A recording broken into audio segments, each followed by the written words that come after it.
Hey everyone, today I'm going to show you how I prepare my garden to be ready for some plants to be planted in it. And this is just a look at my garden before I got started this year. So grab your Crocs and let's get gardening.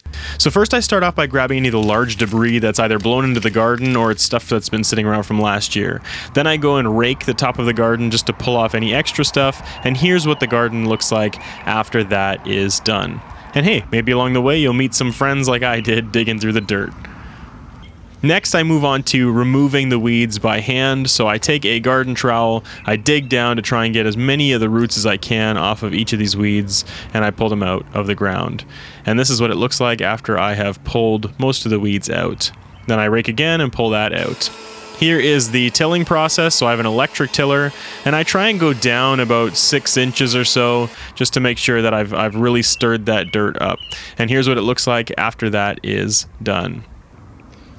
Behind my garden, I actually have this patch of grass that grows up right to the back of the garden, so I wanted to try to prevent weeds from coming in.